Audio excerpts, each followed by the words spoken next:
양평을 뒤흔든 충격 실화. 아내가 남편의 친형과 아이를 가졌다. 그 뒤에 숨겨진 끔찍한 비극. 북한강이 고요히 흐르는 경기도 양평의 한적한 시골 마을. 이곳 박 여사 댁의 이야기는 한때 온 동네를 떠들썩하게 만들었습니다. 겉으로 보기엔 그저 평범한 가정이었죠.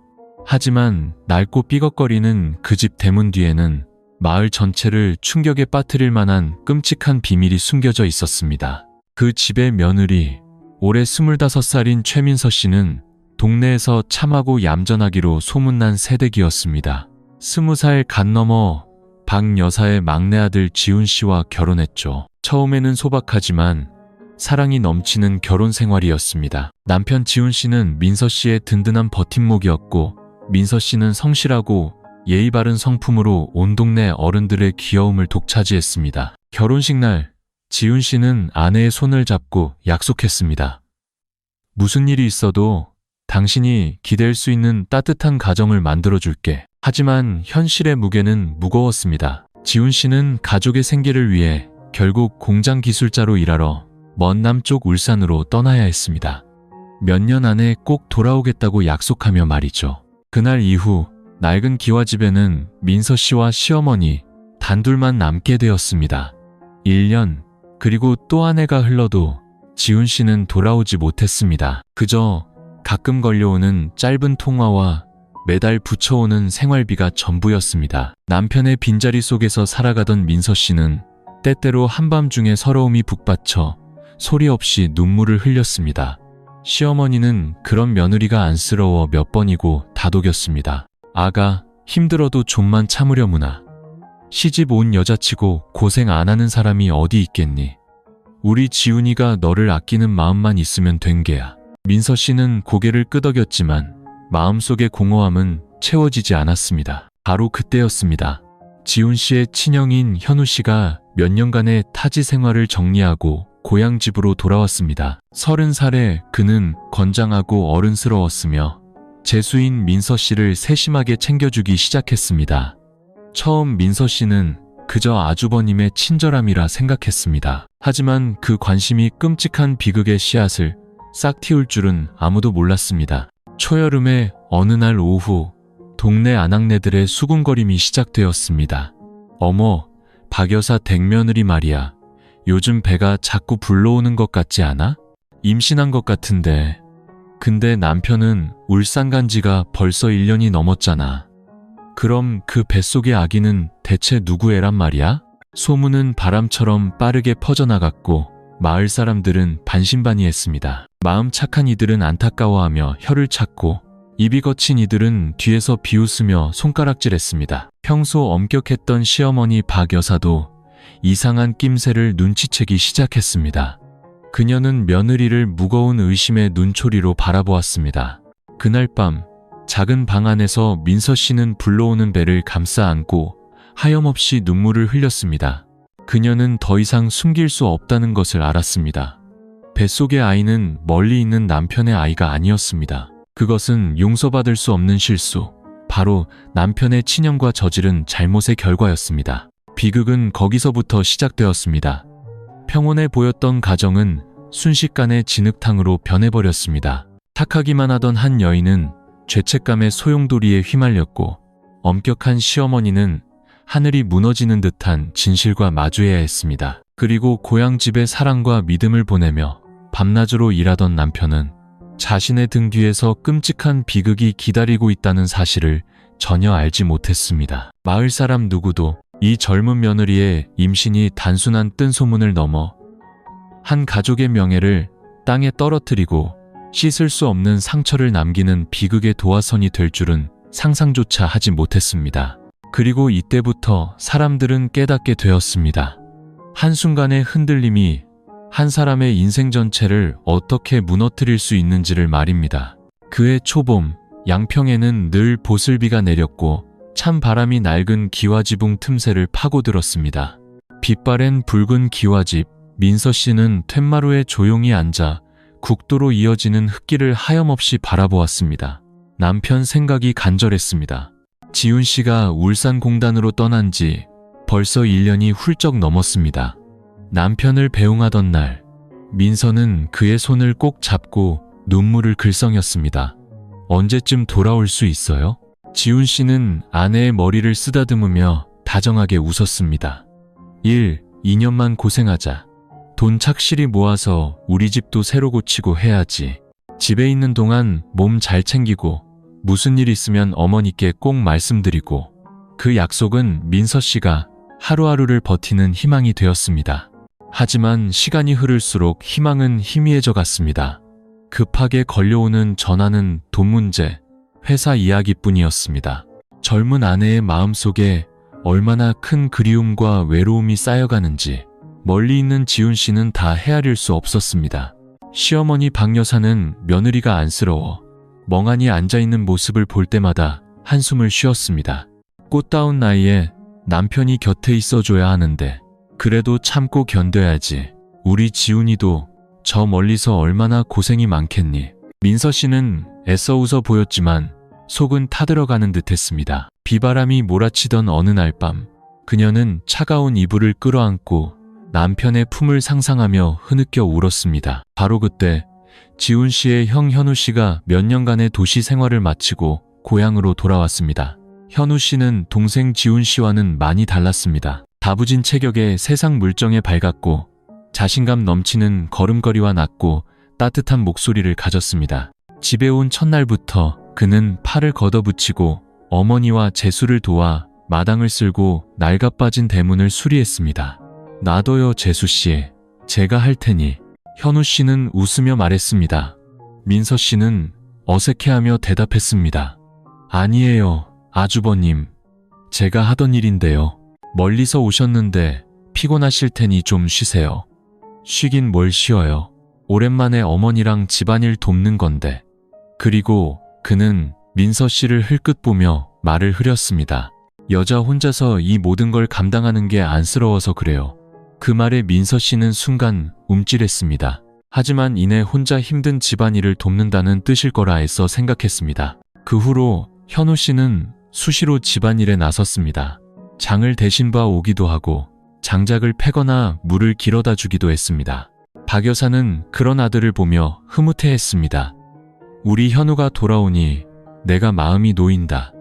너한테 덜 미안하기도 하고. 민서 씨는 말없이 있었지만 마음 한구석이 복잡했습니다. 그녀는 너무 의지하면 안 된다고 스스로 다짐했지만 가까운 남자의 관심은 기나긴 외로움을 조금이나마 덜어주었습니다. 어느 날 저녁 시어머니와 함께 거실에서 텔레비전을 보고 있을 때 현우 씨가 과일 봉지를 들고 들어왔습니다. 재수 씨, 이거 좀 먹어요. 어머니랑 같이 드세요. 필요한 거 있으면 언제든 말하고. 우리 지훈이가 멀리 있으니 재수 씨가 고생이 많지. 무심코 던진 말이었지만 민서 씨의 가슴을 후벼 팠습니다. 몇 년 만에 처음으로 누군가가 자신이 숨겨왔던 힘든 마음을 정확히 알아주었습니다. 그녀는 떨리는 목소리로 애써 웃으며 대답했습니다. 저야 뭐 지훈 씨만 빨리 돌아오면 좋겠어요. 현우 씨는 평소보다 더 오랫동안 그녀를 바라보았습니다. 그 눈빛에는 연민과 함께 알 수 없는 깊은 감정이 담겨 있었습니다. 밖에서는 봄비가 추적추적 내렸고 젊은 여인의 마음은 이상한 떨림으로 흔들리기 시작했습니다. 현우 씨가 집에 머물게 되면서 집안의 공기는 한결 나아졌습니다. 아침마다 그는 일찍 일어나 아궁이에 불을 지피고 따뜻한 녹차를 준비해 두었습니다. 민서 씨는 부엌에 나갔다가 이미 차려진 아침상을 보고 민망해하기 일쑤였습니다. 그럴 때마다 그녀는 멋쩍게 웃었습니다. 아주버님, 자꾸 이러시면 제가 너무 죄송해요. 이건 제가 할 일인데요. 현우 씨는 어깨를 으쓱하며 말했습니다. 집안일이 누구 일이라고 정해져 있나. 그리고 재수 씨 혼자 애쓰는 거 힘들어 보이기도 하고 그냥 친동생처럼 생각하는 거니까 너무 신경 쓰지 말아요. 가벼운 말이었지만 민서 씨의 마음은 심하게 요동쳤습니다. 그녀는 현우 씨가 남편의 형이라는 사실, 가족이라는 사실을 되새기며 헛된 생각을 하지 않으려 애썼습니다. 하지만 날이 갈수록 현우 씨의 관심은 그 경계를 아슬아슬하게 넘나들었습니다. 어느 날 오후 장대비가 쏟아져온 마을길이 진흙탕이 되었습니다. 민서 씨가 널어놓은 빨래를 걷다가 마당에서 발을 헛디뎌 그대로 넘어질 뻔했습니다.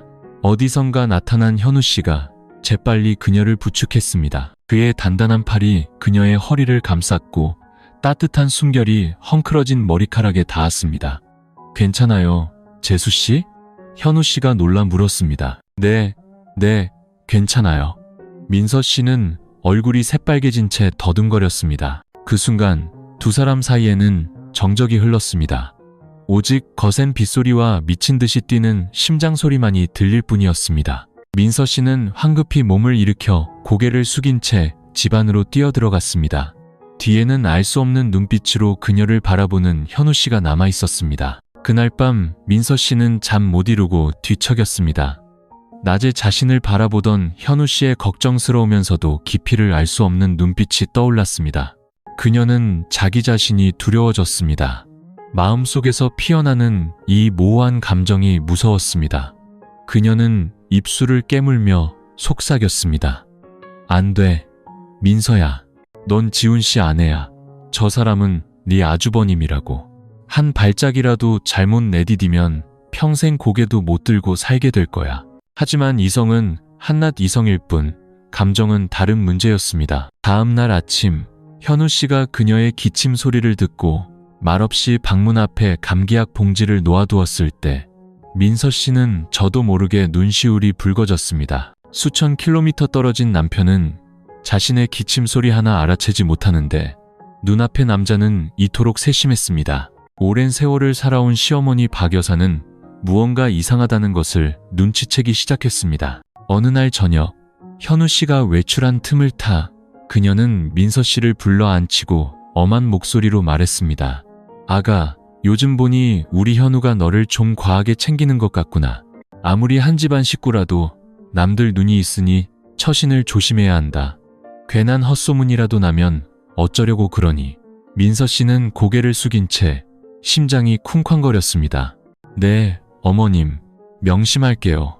하지만 방으로 돌아온 그녀는 긴 한숨을 내쉬었습니다. 시어머니의 꾸짖음과 마음속에서 몰래 피어나는 설렘 사이에서 그녀는 마치 외줄타기를 하는 기분이었습니다. 한 발만 헛디디면 깊은 나락으로 떨어질 것만 같았습니다. 며칠 후 현우 씨는 소에게 먹일 풀을 베러 가자며 민서 씨를 불렀습니다. 햇볕은 뜨거웠고 이마에는 땀이 송골송골 맺혔습니다. 현우 씨가 손을 뻗어 그녀의 땀을 닦아주며 나지막이 말했습니다.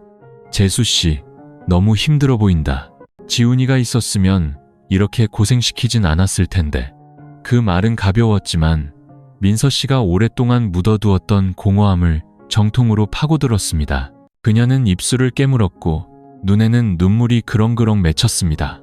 그 순간 두 사람 사이의 거리는 종이 한 장 차이로 좁혀졌습니다. 이제 아주 작은 접촉 하나만 더 있다면 모든 경계가 무너져 내릴 것 같았습니다. 밖에서는 붉은 저녁 노을이 푸른 논의로 길게 펼쳐졌지만 민서 씨의 마음에는 먹구름이 몰려오고 있었습니다. 그날 밤 비는 억수같이 쏟아졌습니다.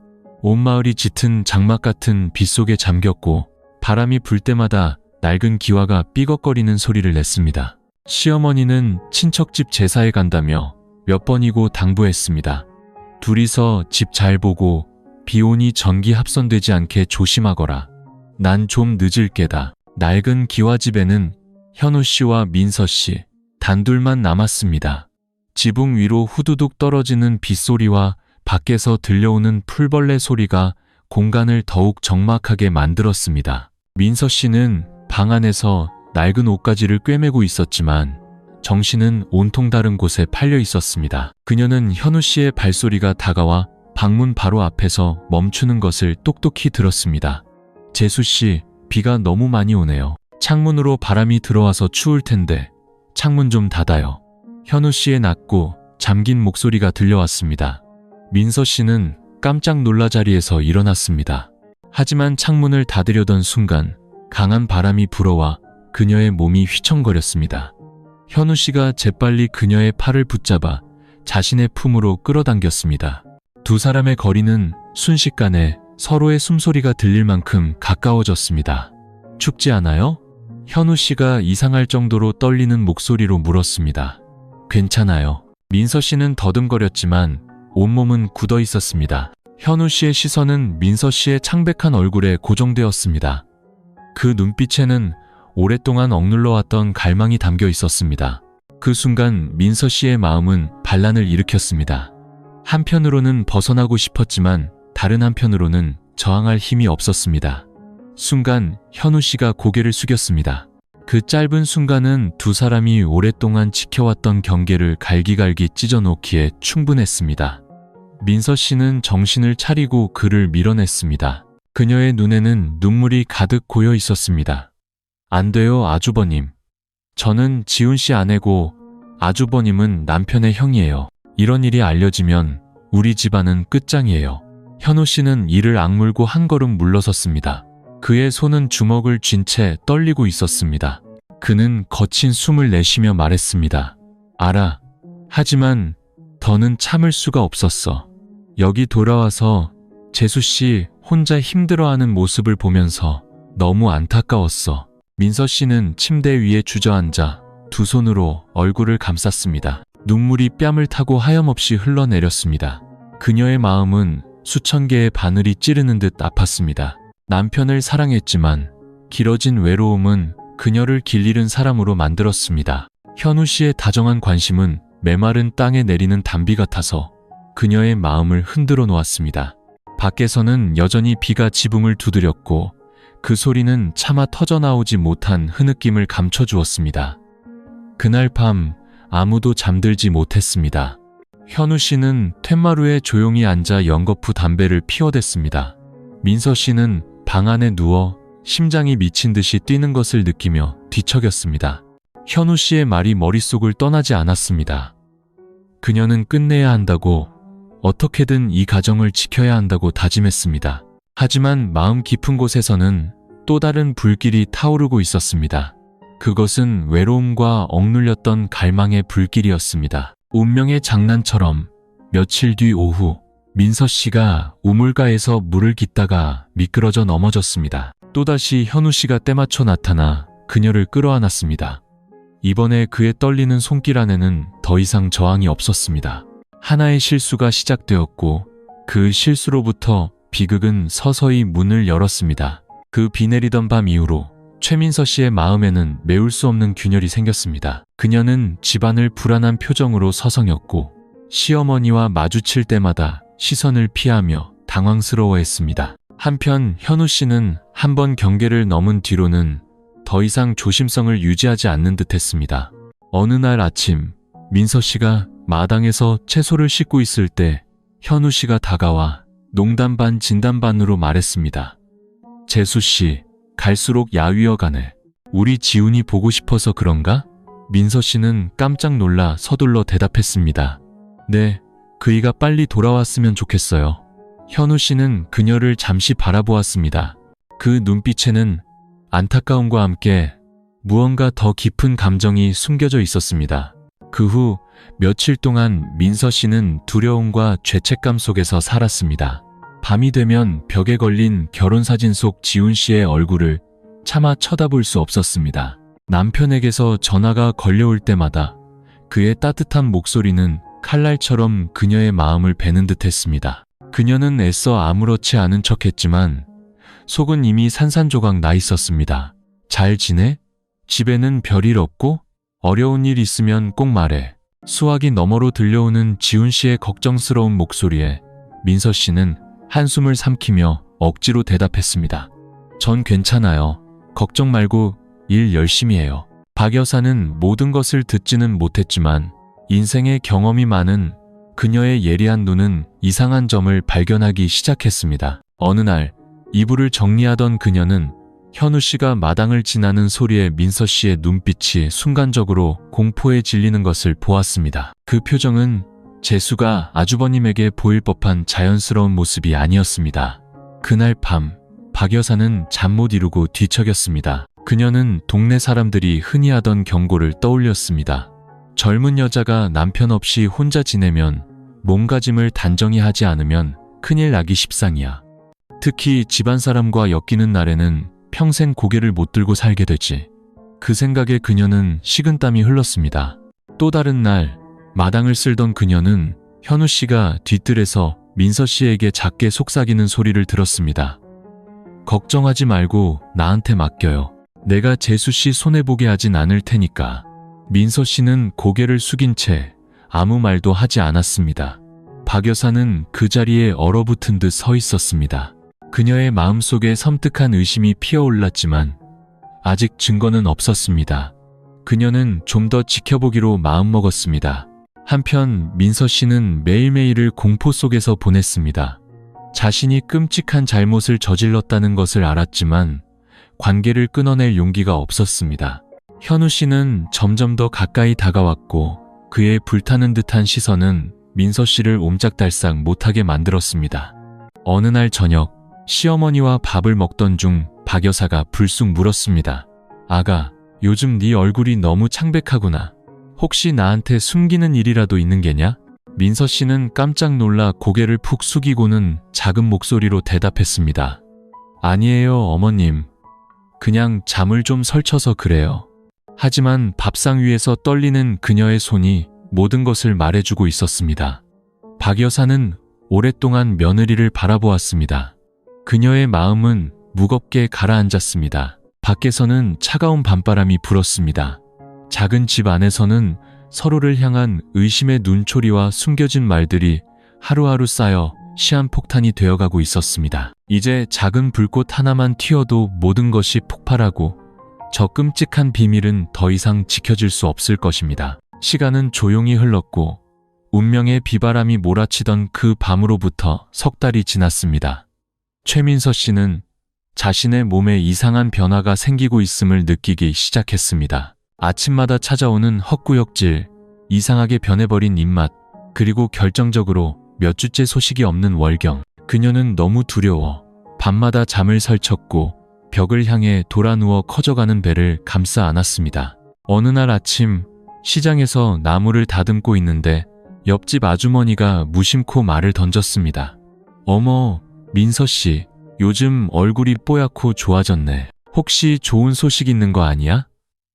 민서 씨는 심장이 멎는 듯 했지만 애써 웃으며 대답했습니다. 아니에요. 그냥 요즘 잘 먹어서 그런가 봐요. 하지만 그 말은 순식간에 퍼져나갔습니다. 시골에서는 여자의 임신을 숨기기 어려웠습니다. 몸매가 조금만 변해도 사람들은 금세 알아채고 수군거리기 시작했습니다. 그리고 그 소문은 삽시간에 온 동네에 퍼졌습니다. 박 여사 댁며느리 임신한 것 같더라. 사람들을 더욱 놀라게 한 것은 남편 지훈 씨가 집을 떠난 지 1년이 넘었다는 사실이었습니다. 그렇다면 민서 씨 뱃속의 아이는 누구의 아이란 말인가? 수군거림과 의심의 눈초리가 강가의 작은 집을 에워싸기 시작했습니다. 박 여사는 처음에는 반신반의했지만 어느 날 오후 민서 씨가 텐마루에서 심하게 구토하는 모습을 보고는 그 자리에 얼어붙었습니다. 그녀는 며느리에게 다가가 떨리는 목소리로 물었습니다. 아가, 이게 대체 무슨 일이냐? 민서 씨는 겁에 질려 황급히 대답했습니다. 아마 뭘 잘못 먹었나 봐요, 어머님. 하지만 빨갛게 충혈된 눈과 잔뜩 움츠린 그녀의 모습은 박 여사에게 최악의 상황을 확신하게 만들었습니다. 그날 밤 그녀는 먼저 세상을 떠난 남편의 위패 앞에 앉아 중얼거렸습니다. 여보, 만약 내 짐작이 맞다면 우리 집안이 무슨 낯으로 동네 사람들과 친척들을 본단 말이오. 한편 현우 씨는 필요 이상으로 태연한 척했습니다. 심지어 어느 날 집안에 단둘이 남게 되자 그는 민서 씨에게 다가가 속삭였습니다. 만약 정말 임신한 거라면 걱정하지 마. 내가 책임질 테니. 민서 씨는 겁에 질려 그의 말을 잘랐습니다. 조용히 하세요. 다시는 그 얘기 꺼내지 마세요. 전 감당할 수 없어요. 사람들이 알게 되면 끝장이라고요. 하지만 민서 씨의 회피와 공포는 오히려 비밀을 더욱 명백하게 만들었습니다. 박 여사는 모든 것을 지켜보고 있었습니다. 며느리의 불안한 눈빛부터 외출할 때마다 무의식적으로 배를 가리는 손까지 소문은 더욱 멀리 퍼져나갔습니다. 사람들은 이제 대놓고 말하기 시작했습니다. 지훈이는 소식도 없는데 아내가 임신을 했다니. 참 이상한 일이야. 이상할 게 뭐 있어. 집에 형이 있잖아. 듣자 하니 현우가 돌아온 지 얼마 안 됐다던데. 그가시 돋친 말들은 매일같이 민서 씨의 가슴을 후벼 팠습니다. 시장에 가면 그녀는 모든 시선을 피해 고개를 푹 숙였습니다. 집에 돌아오면 문을 걸어 잠그고 조용히 앉아 있을 뿐이었습니다. 어느 날 저녁, 박 여사는 민서 씨를 불러 앉혔습니다. 그녀의 목소리는 엄격했지만 떨리고 있었습니다. 솔직하게 말하거라. 내 뱃속의 아이는 누구 아이냐? 그 질문은 마치 날카로운 칼날 같았습니다. 민서 씨는 온몸을 사시나무 떨듯 떨었고 식은땀이 비오듯 흘렀습니다. 그녀는 입술을 깨물고 차마 대답하지 못했습니다. 그 침묵 속에서 눈물이 그녀의 창백한 뺨을 타고 천천히 흘러내렸습니다. 밖에서는 깊은 밤 개 짖는 소리가 울려 퍼졌습니다. 작은 집 안, 고개를 떨군 젊은 여인과 분노를 억누르는 시어머니, 그리고 서서히 드러나는 끔찍한 비밀, 그 모든 것이 어둠 속에 잠겨 있었습니다. 시어머니가 직접적으로 물어본 그날 저녁 이후 집안의 공기는 숨막힐 듯 무거워졌습니다. 그때부터 박 여사는 며느리의 얼굴을 똑바로 쳐다보지 않았지만 그녀의 모든 행동에는 의심의 눈초리가 번뜩였습니다. 한편 최민서 씨는 늘 누군가 등 뒤에서 자신을 지켜보는 듯한 불안감 속에서 하루하루를 보냈습니다. 어느 날 아침 설거지를 하고 있는데 박 여사가 등 뒤에서 엄한 목소리로 말했습니다.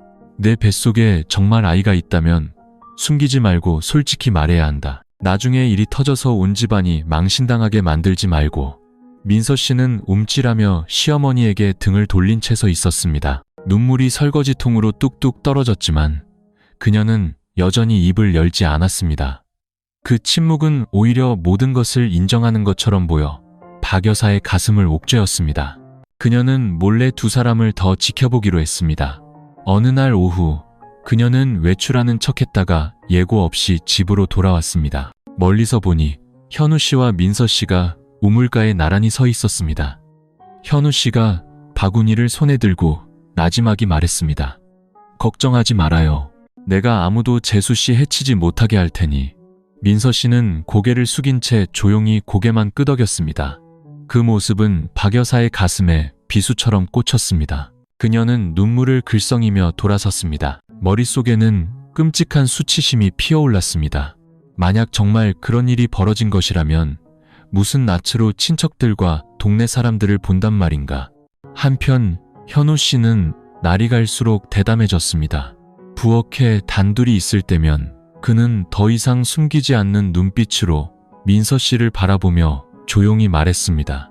이미 벌어진 일이야. 너무 자책하지 마. 그냥 우리 평소처럼 지내자고. 남들이 뭐라고 생각하든 신경 쓰지 마. 민서 씨는 겁에 질려 말했습니다. 아니에요. 그렇게 말하지 마세요. 전 감당할 수 없어요. 소문 하나만으로도 이 집안은 무너질 거예요. 현우 씨는 한숨을 쉬었지만 그의 눈에는 고집스러운 빛이 서려 있었습니다. 그는 이미 선을 넘었고 다시 돌아갈 생각은 없어 보였습니다. 그 후로 동네의 소문은 점점 더 흉흉해졌습니다. 시장에 가면 민서 씨는 등 뒤에서 들려오는 수군거림을 들어야 했습니다. 틀림없어. 배가 저렇게 불러오잖아. 그런데 남편은 오랫동안 없었으니 쯧쯧 현우 그놈이랑 붙어먹은 게 뻔하지. 그 가혹한 말들은 민서 씨를 쓰러질 지경으로 몰아갔습니다. 집에 돌아오면 그녀는 문을 걸어 잠그고 배를 끌어안은 채 흐느껴 울었습니다. 그녀는 자신이 막다른 골목에 몰리고 있다는 것을 느꼈습니다. 어느 날 밤 시어머니가 잠든 후 현우 씨가 조용히 민서 씨의 방문을 두드렸습니다. 그의 목소리는 낮게 잠겨 있었습니다. 민서 씨, 문 좀 열어줘. 할 얘기가 있어. 민서 씨는 겁에 질려 문틈으로 속삭였습니다. 가세요, 아주버님. 제발 저 좀 그만 괴롭히세요. 나도 더는 잘못을 저지르고 싶지 않아. 하지만 당신 혼자 이 모든 걸 짊어지게 할 순 없어. 만약 무슨 일이 생기면 내가 나서서 책임질게. 현우 씨가 단호하게 말했습니다. 그 말에 민서 씨의 가슴은 먹먹해졌습니다. 슬픔과 두려움이 동시에 밀려왔습니다. 그녀는 이대로 가다가는 모든 것이 탄로날 수밖에 없다는 것을 알았습니다. 낡은 집안, 의심하는 시어머니, 막다른 길에 선 며느리, 그리고 고집스러운 아주버님. 세 사람은 어두운 비밀을 중심으로 위태롭게 맴돌고 있었습니다. 불길은 이미 타오를 준비가 되어 있었습니다. 이제 작은 바람 한 점만 불어도 모든 것이 잿더미로 변할 것입니다. 시간은 빠르게 흘러 어느덧 최민서 씨의 배는 누가 봐도 알아볼 수 있을 만큼 불러왔습니다. 헐렁한 옷으로도 더 이상 가릴 수 없었습니다. 동네 사람들의 시선은 더욱 노골적으로 변했습니다. 그녀가 집 밖으로 나설 때마다 수백 개의 눈이 자신을 향하는 것 같았고 가시돋친 수군거림이 등 뒤에 따라붙었습니다. 어느 날 오후 시장에 갔을 때 옆집 아주머니가 민서 씨를 위아래로 훑어보더니 농담 반 진담 반으로 툭 던졌습니다. 어머, 엊그제만 해도 날씬하더니 이제는 배가 남산만해졌네. 근데 지훈이는 통집에 온 적이 없지 않나? 그 말에 민서 씨의 얼굴은 새하얗게 질렸습니다. 그녀는 채소 바구니를 끌어안고 등 뒤에서 들려오는 킥킥거리는 웃음소리를 뒤로 한 채 서둘러 돌아섰습니다. 집에 도착하자마자 그녀는 툇마루에 주저앉아 하염없이 눈물을 흘렸습니다. 박 여사는 그 모든 것을 보고 있었습니다. 그녀는 더 이상 참을 수 없었습니다.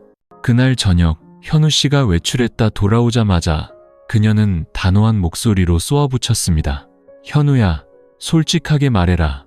민서 뱃속의 아이 너랑 관련 있는 것이냐? 그 직설적인 질문에 현우 씨는 그 자리에 굳었습니다.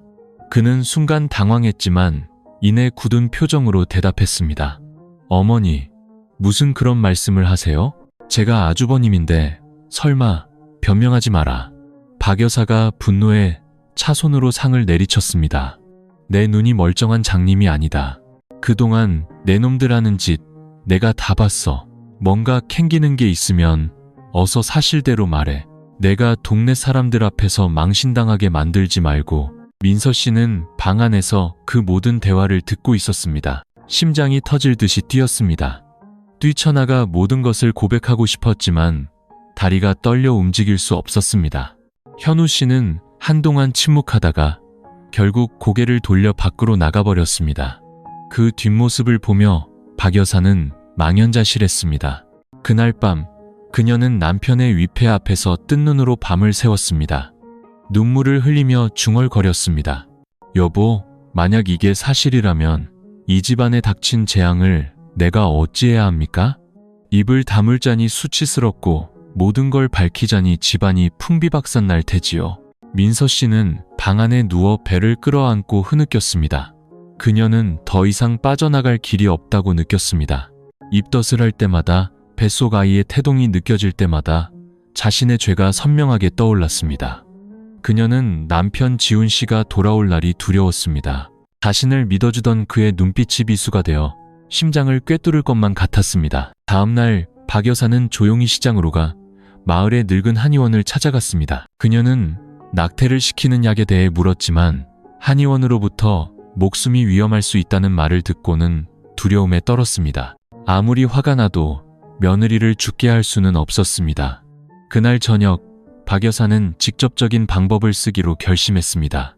현우 씨가 밥상에 막 앉았을 때 그녀는 차갑게 말했습니다. 네게 양심이라는 게 조금이라도 남아있다면 사실대로 말해라. 더는 이런 의심 속에서 살고 싶지 않다. 현우 씨는 고개를 들었습니다. 그의 눈빛에는 반항심이 서려 있었습니다. 그는 퉁명스럽게 대답했습니다. 어머니께서 생각하고 싶으신 대로 생각하세요. 전 더 할 말 없습니다. 밥상의 분위기는 얼음장처럼 차가워졌습니다. 민서 씨는 떨리는 손으로 수저를 들었지만 밥알 하나 넘기지 못했습니다. 박 여사는 그 자리에 굳은 채 주먹을 쥔 손을 부들부들 떨었습니다. 밖에서는 바람이 바나나 잎을 스치며 내는 소리가 마치 조롱하는 소리처럼 들렸습니다. 작은 집 안에서 거대한 폭풍이 몰아치고 있었습니다.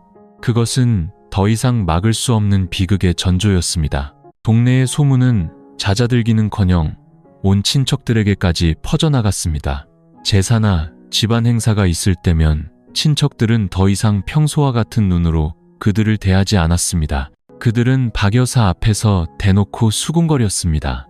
지훈이는 소식도 없는데 민서는 배가 저렇게 불러왔으니 참 별일이야. 별일은 무슨, 집에 현우가 있는 걸 누가 몰라. 박 여사는 그 모든 말을 들으며 얼굴이 불타는 듯 화끈거렸습니다. 그녀는 묵묵히 제사 음식을 치웠지만 마음속은 수치심과 분노로 뒤엉켜 있었습니다. 집으로 돌아오는 길에는 나이든 아주머니들이 악담을 퍼부었습니다. 박 여사네 집도 이제 복이다 했구먼. 며느리가 아주버님이랑 눈이 맞았으니 이보다 더한 망신이 어디 있겠어. 그날 밤 그녀는 낡은 책상에 앉아 떨리는 손으로 하얀 종이를 펼쳤습니다. 몇 번이고 지훈 씨에게 편지를 쓰려 했지만 글자는 눈물에 번져 알아볼 수 없었습니다. 멀리서 고생하는 아들에게 더 큰 고통을 안겨주고 싶지 않았지만 날마다 불러오는 며느리의 배를 보고 있자니 더 이상 침묵할 수 없었습니다. 방 안에서 민서 씨는 밖에서 들려오는 팬 소리에 심장이 멎는 듯 했습니다. 그녀는 뛰쳐나가 시어머니의 팔을 붙잡았습니다. 어머님, 제발 지훈 씨에게는 알리지 말아주세요. 제가 빌게요. 박 여사는 그녀의 손을 뿌리쳤습니다. 눈이 붉게 충혈되어 있었습니다. 언제까지 숨길 셈이냐. 내 배는 이제 감출 수도 없을 만큼 불러왔다. 온 동네가 다 아는 사실을 언제까지 속일 셈이냐고. 지훈이가 돌아왔을 때 온 동네 사람들의 손가락질을 받게 할 참이냐. 민서 씨는 그 자리에 무릎을 꿇고 통곡했습니다. 제가 잘못했어요. 하지만 이미 엎질러진 물인걸요. 지훈 씨가 이 사실을 알면 제가 무슨 낯으로 살겠어요. 어머님, 제발 시간을 조금만 더 주세요. 박 여사는 발 아래 쓰러져 오는 며느리를 보며 가슴이 찢어지는 듯 아팠습니다. 하지만 침묵하면 할수록 집안의 수치는 더욱 커질 뿐이었습니다. 그녀는 고개를 돌리며 목매인 소리로 말했습니다. 아가, 나도 더는 버틸 힘이 없구나. 지훈이를 오게 해야 한다. 아무리 아파도 한 번은 모든 것을 바로잡아야 해. 어두운 구석, 현우 씨는 문 옆에 숨어 그 모든 대화를 듣고 있었습니다. 그의 눈에는 불안감이 스쳤지만 이내 고집스러운 표정으로 변했습니다. 그날 밤 그는 민서 씨를 찾아가 속삭였습니다. 어머니가 지훈이에게 알리면 모든 게 끝장이야. 하지만 걱정하지 마. 내가 다 책임질 테니까. 당신이 막다른 길에 몰리게 두진 않을 거야. 민서 씨는 울음을 터뜨렸습니다. 아니요. 전 아무것도 원하지 않아요. 그냥 예전처럼 평온하게 살고 싶을 뿐이에요. 현우 씨가 그녀의 어깨를 감쌌지만 민서 씨는 뿌리치고 달아났습니다. 그들 사이에는 어두운 비밀과 탄로 날 것에 대한 두려움이 격렬하게 충돌하고 있었습니다. 다음 날 박 여사는 편지 한 통을 봉투에 넣어 아는 사람 편에 울산의 지훈 씨에게 보냈습니다. 편지에는 짧게 이렇게만 적혀 있었습니다. 아들아, 급히 돌아오너라. 집에 큰일이 생겼다. 어미 혼자서는 감당할 수가 없구나. 편지를 보낸 후 그녀는 툇마루에 조용히 앉아 헐렁한 옷 아래로 솟아오른 며느리의 배를 바라보며 또다시 눈물을 흘렸습니다. 그녀는 이제 진짜 폭풍이 몰려올 것이라는 것을 알았습니다. 마음속에는 두려움이 피어올랐습니다. 우리 지훈이가 과연 이 끔찍한 진실을 감당할 수 있을까? 아니면 모든 것이 끔찍한 비극으로 끝나버릴까? 밖에서는 늦어름 양평 하늘에 갑자기 거센 바람이 불고 먹구름이 몰려왔습니다. 진짜 폭풍이 위태로운 작은 집을 덮쳐 그나마 남아있던 평온을 모두 앗아갈 준비를 하고 있었습니다. 울산의 비좁은 공장 기숙사, 지훈 씨는 어머니가 보낸 편지를 뜯어보았습니다. 떨리는 필체, 눈물에 번진 잉크 자국, 내용은 짧고 간결했습니다. 아들아, 급히 돌아오너라.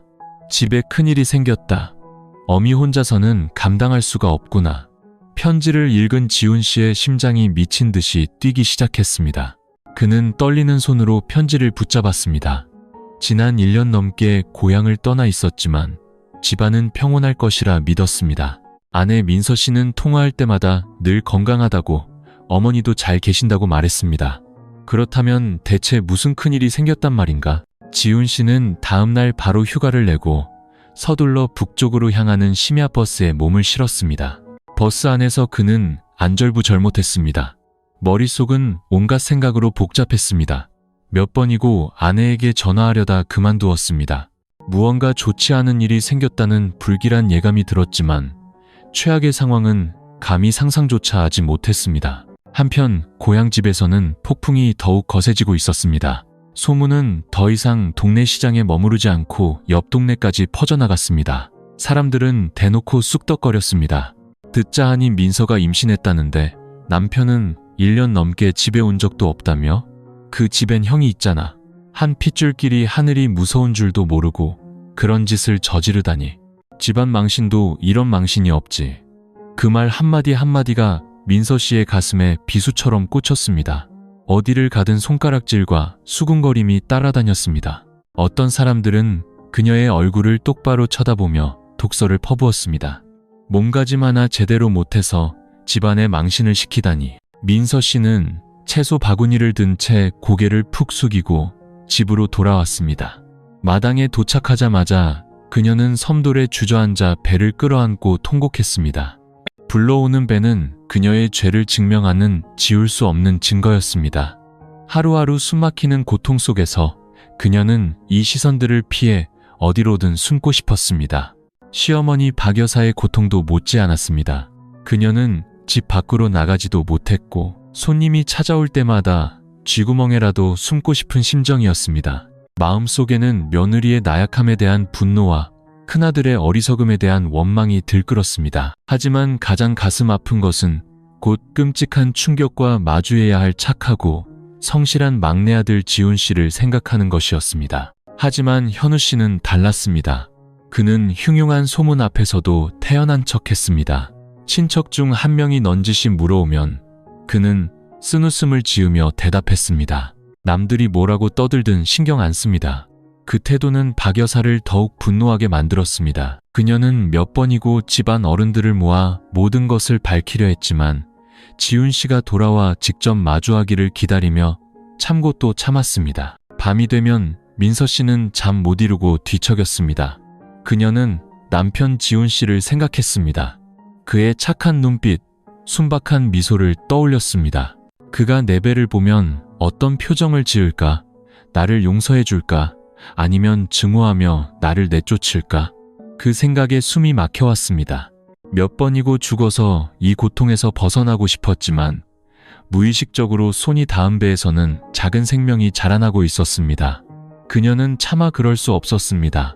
민서 씨가 죄책감에 몸부림치는 동안 지훈 씨를 태운 버스는 국도를 쏜살같이 달리고 있었습니다. 차창 밖은 칠흑 같은 어둠에 잠겨 있었고 버스의 엔진 소리는 마치 고향집에 몰아닥칠 거대한 폭풍을 예고하는 듯했습니다. 지훈 씨가 양평 땅을 밟는 날, 바로 그날이 진실이 드러나는 날이 될 것이었습니다. 무더운 오후, 마을로 들어서는 흙길은 붉은 먼지로 자욱했습니다.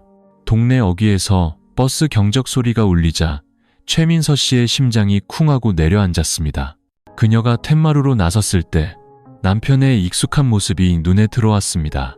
낡은 배낭을 맨 지훈 씨의 짙은 색 셔츠는 길 위의 먼지로 얼룩져 있었습니다. 지훈 씨, 몇 달 만에 보는 남편의 모습에 민서 씨의 눈이 반짝 빛났습니다. 그녀는 그 자리에서 얼어붙은 채 눈물을 흘렸습니다. 남편에게 달려가 안기고 싶었지만 두 다리는 땅에 뿌리 박힌 듯 움직이지 않았습니다. 헐렁한 옷 아래로 뚜렷하게 솟아오른 그녀의 배. 그 모습을 본 지훈 씨는 그 자리에 멈춰섰습니다. 그의 입가에 피어오르던 미소는 순식간에 사라졌고 그 자리를 숨막히는 충격과 혼란이 대신했습니다. 민서, 당신, 지훈 씨의 목소리는 갈라졌고 목이 메어왔습니다. 세상이 멈춘 듯 했습니다. 마당에서 들려오는 다구는 소리, 지붕 위로 스치는 나무십 소리, 그 모든 것이 잔인하게 느껴졌습니다. 민서 씨는 얼굴을 감싸 쥐고 차마 남편을 마주보지 못한 채 울음을 터뜨렸습니다. 그때 집안에서 시어머니 박 여사가 나왔습니다. 잠 못 이룬 밤들로 그녀의 얼굴은 초췌하게 늙어 있었습니다. 그녀는 아들을 보며 눈물을 글썽였습니다. 아들아, 내가 무슨 말부터 해야 할지 모르겠구나. 하지만 더는 숨길 수가 없었다. 어머니, 지훈 씨가 돌아보며 떨리는 목소리로 물었습니다. 이게 대체 무슨 일이에요? 민서배가 왜? 질문은 채 끝나지 않았지만 모두가 그 의미를 알고 있었습니다. 낡은 집 안의 공기는 무겁게 가라앉았습니다. 바로 그때 마당으로 현우 씨가 들어섰습니다. 그는 말없이 동생을 바라보았습니다. 그의 눈에는 순간 당혹감이 스쳤습니다. 그를 본 지훈 씨의 머릿속에 섬광처럼 무언가 스쳐 지나갔습니다.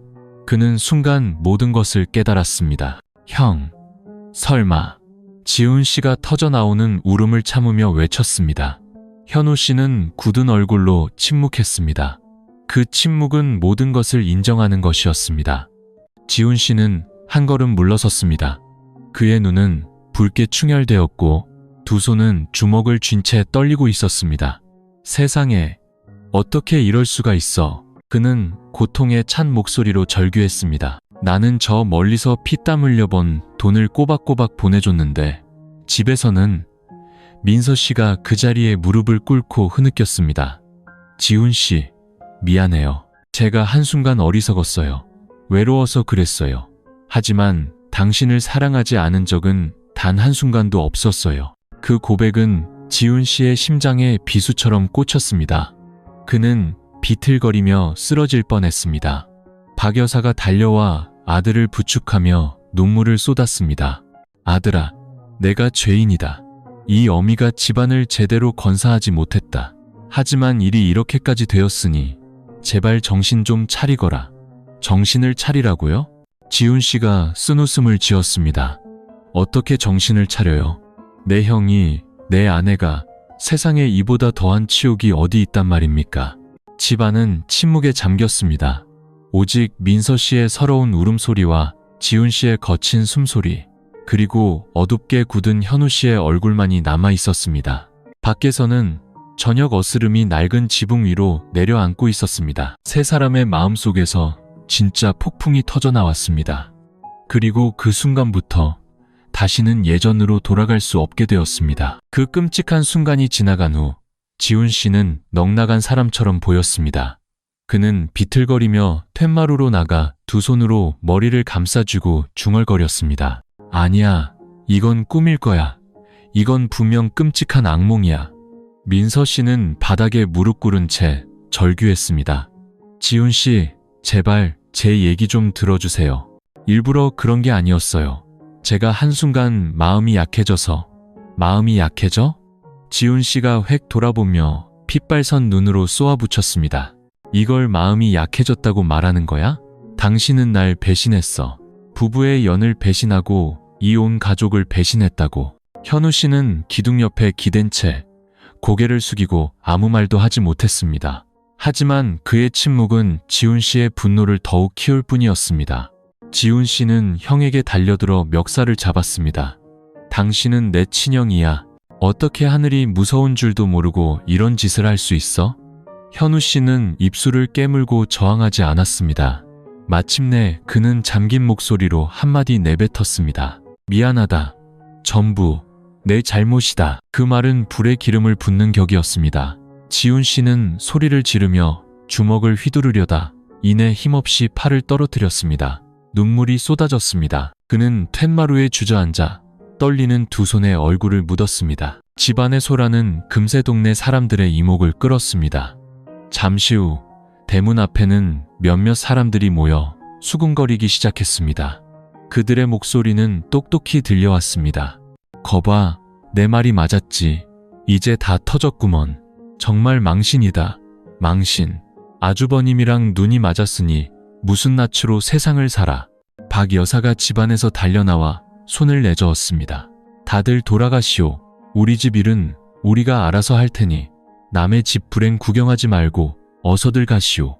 하지만 그녀가 쫓아낼수록 사람들은 더 많이 몰려들었습니다. 소문을 들은 친척들까지 연민과 경멸이 뒤섞인 눈빛으로 속속 도착했습니다. 작은 마당은 순식간에 심판의 장으로 변했습니다. 한 집안 어른이 나서서 무거운 목소리로 말했습니다.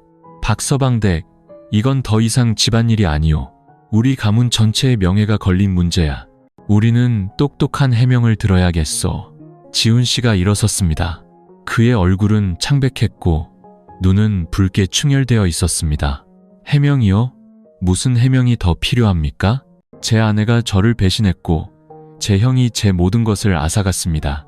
이보다 더 확실한 게 어디 있습니까? 사람들은 순간 조용해졌다가 이내 다시 웅성거리기 시작했습니다. 민서 씨는 바닥에 주저앉은 채 눈물로 뺨을 적시고 있었습니다. 무거운 배는 그녀를 더욱 비참하게 만들었습니다. 현우 씨는 조용히 대문 밖으로 빠져나가 사람들의 시선을 피했지만 그의 발걸음 하나하나에도 비난이 따라붙었습니다. 인간이길 포기한 놈이야. 이러니 나중에 자식들이 무슨 낯으로 고개를 들고 살겠어. 박 여사는 마당 한가운데 서서 어깨를 부들부들 떨었습니다. 그녀는 평생의 수치심이 이 한순간에 몰려드는 것 같았습니다. 지훈 씨는 사람들 한가운데서 머리를 감싸쥐고 절규했습니다. 더는 못 참겠어. 여기서 벗어나야겠어. 최대한 멀리. 그는 어머니의 부름과 아내의 울음소리를 뒤로 한 채 서둘러 대문 밖으로 나갔습니다. 그의 모습이 저녁 어스름 속으로 사라졌고 집안은 폭풍이 휩쓸고 간 전쟁터처럼 혼란스럽게 남았습니다. 밖에서는 붉은 노을이 양평하늘을 피처럼 물들이고 있었습니다. 한 가정이 산산조각 났고 끔찍한 수치가 만천하에 드러났습니다. 이제 비극은 더욱 잔혹해질 것입니다. 대문을 나선 지훈 씨는 곧장 강가로 향했습니다. 날은 이미 어둑해졌고 강에서 불어오는 바람은 살을 내는 듯 차가웠습니다. 그는 강둑에 주저앉아 두 손으로 머리를 감쌌습니다. 마음속에는 무엇으로도 지울 수 없는 고통이 휘몰아쳤습니다. 평생을 바쳐 사랑했던 아내가 자신의 친형의 아이를 가졌다는 사실, 상상조차 해본 적 없는 끔찍한 현실이었습니다. 뒤에서 다급한 발소리가 들렸습니다. 민서 씨가 배를 감싸 안고 울면서 뒤따라왔습니다. 지훈 씨, 제발 절 버리지 마세요. 제발 한 번만 제 얘기를 들어주세요. 지훈 씨가 획 돌아보았습니다. 그의 눈은 핏발이 서 있었습니다. 무슨 말을 더 듣는단 말이야. 변명할 게 더 남았어? 당신이 모든 걸 망쳐놨어. 내가 얼마나 오늘을 기다렸는지 알아? 아내를 안고 어머니를 안고 그동안의 고생을 위로받고 싶었단 말이야. 그런데 나를 기다린 건 뭐였지? 당신의 그 배였어. 민서 씨는 그 자리에 주저앉아 흐느꼈습니다. 제가 잘못했어요. 제가 너무 외로워서 마음이 약해졌어요. 하지만 지훈 씨, 당신을 사랑하지 않은 적은 단 한 번도 없었어요. 너무 외롭지 않았다면 전 결코 넘어지지 않았을 거예요. 그 애원은 지훈 씨의 가슴에 칼날처럼 박혔습니다. 그는 절규했습니다. 사랑, 배신해놓고 그게 사랑이야? 남편의 친형을 끌어들여 놓고 그게 사랑이라고? 민서 씨는 남편의 발치에 쓰러져 눈물을 쏟았지만 지훈 씨는 고개를 저을 뿐이었습니다. 그는 돌아서서 어둠 속으로 사라졌습니다. 강가에는 배를 감싸 안고 흐느끼는 젊은 아내만이 남았습니다. 그녀의 배는 터져나오는 울음에 따라 떨리고 있었습니다. 마을에는 지훈 씨가 돌아왔다가 곧바로 집을 나갔다는 소식이 빠르게 퍼졌습니다. 사람들은 기다렸다는 듯이 손가락질했습니다. 거봐, 지훈이가 아내를 버리고 갔잖아. 그럴 만도 하지. 누가 저런 꼴을 참고 살겠어. 현우 씨는 사람들의 노골적인 경멸과 마주해야 했습니다. 밭에 나가면 사람들이 손을 내저으며 가까이 오지 못하게 했고 가게에 들어가면 모두가 경멸의 눈빛으로 그를 쳐다보았습니다. 한 집안 어른은 그의 얼굴에 대고 소리쳤습니다. 내 놈이 우리 가문의 명예를 더럽혔다. 이제 다시는 우리 집안의 발도 들여놓지 마라. 현우 씨는 분노를 억눌렀지만 속은 부글부글 끓었습니다. 그는 자신이 너무 멀리 왔다는 것을 알았지만 이 수모를 견딜 수 없었습니다. 밤이 되자 그는 툇마루에 조용히 앉아 민서 씨 방에서 새어나오는 희미한 불빛을 바라보았습니다. 그의 눈빛은 어둡게 가라앉았습니다. 세상 사람들이 다 손가락질해도 나는 당신을 버리지 않아. 내가 모든 짐을 짊어지겠어. 한편 박 여사는 거의 기력을 잃었습니다. 그녀는 집 밖으로 나가지도 못하고 퀭한 눈으로 집안만 맴돌았습니다. 눈물이 마를 새 없이 우는 며느리를 보고 온 동네의 손가락질을 받는 큰아들을 보고 고통 속에서 떠나버린 막내아들을 생각할 때마다 수치심과 슬픔이 그녀를 짓눌러 순식간에 늙어버린 듯 했습니다. 그날 밤 민서 씨는 배를 끌어안고 스스로에게 속삭이듯 말했습니다. 아가, 엄마가 미안해. 네가 아니었다면 엄마는 아마 죽음을 택했을 거야. 하지만 이제 내게는 네가 있어. 그럴 수 없어. 밖에서는 개 짖는 소리가 밤의 정적을 깼습니다. 바람이 바나나 잎을 스치며 내는 소리는 마치 통곡 소리 같았습니다. 한때 평온했던 가정은 산산조각 났고 각자의 고통 속에서 막막한 미래를 마주하고 있었습니다. 집을 나선 지훈 씨는 양평 시내를 정처 없이 떠돌았습니다. 그는 차마 그 집에 돌아갈 수도, 동네 사람들의 동정 어린 시선을 마주할 수도 없었습니다. 결국 그는 예전에 함께 일했던 친구의 낡은 자취방을 찾아갔습니다. 세상에, 지훈아, 몰골이 왜 이 모양이야? 친구는 그의 모습을 보고 깜짝 놀랐습니다.